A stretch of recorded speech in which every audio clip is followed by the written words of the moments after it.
Mes chers amis, Parashat Yitro, avant-dernier verset de notre Sidra, la Torah nous dit « Et lorsque tu me feras un autel de pierre, tu ne le construiras pas en les taillant. »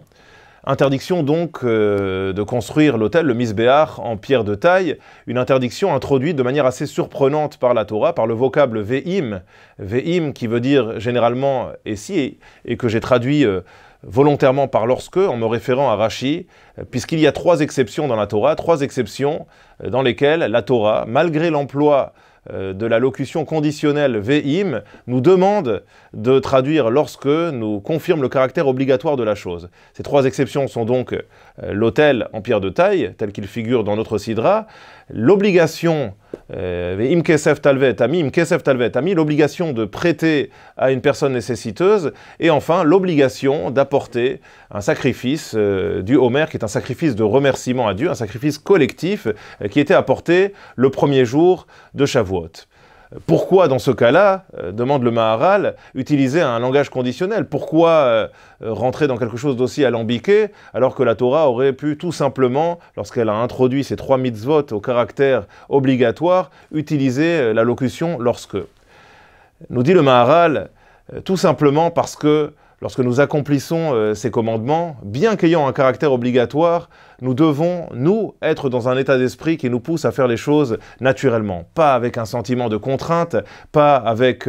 le sentiment de devoir accomplir quelque chose malgré nous, mais de manière spontanée, de manière généreuse. On ne peut pas imaginer une seule seconde que lorsqu'un indigent nous tende la main, avec la difficulté que cela représente par rapport à sa dignité, par rapport au fait de devoir me demander quelque chose, que je puisse moi-même, en retour, lui donner l'impression d'accomplir quelque chose malgré moi, de ne le faire que parce que j'y suis contraint. Non, la Torah attend de nous que, malgré le caractère bien sûr obligatoire de ce prêt, eh bien je sois en mesure, dans la posture qui est la mienne, de montrer à l'autre que j'ai plaisir à lui prêter et que je le fais de manière tout à fait spontanée. Il en va exactement de même pour l'apport du sacrifice du Homer. Bien qu'ayant un caractère obligatoire, ce sacrifice est la marque de la reconnaissance que je porte à Dieu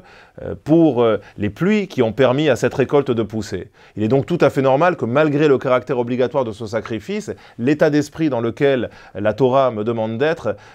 là aussi pousse à la spontanéité, à une certaine forme de générosité naturelle. Je conclurai enfin par la mitzvah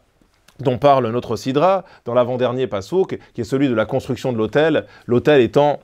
en quelque sorte, eh bien, le point de connexion entre ma personne et Akadosh Baruch Hu et Dieu par l'apport des sacrifices. Il est donc là aussi normal, malgré le caractère obligatoire de la construction de cet autel, que l'état d'esprit dans lequel la Torah me demande de me trouver lorsque je procède à la construction de cet autel soit aussi empreint d'une certaine forme de spontanéité, d'un élan, un élan d'amour, un élan de rapprochement naturel vis-à-vis de mon Créateur. Shabbat Shalom.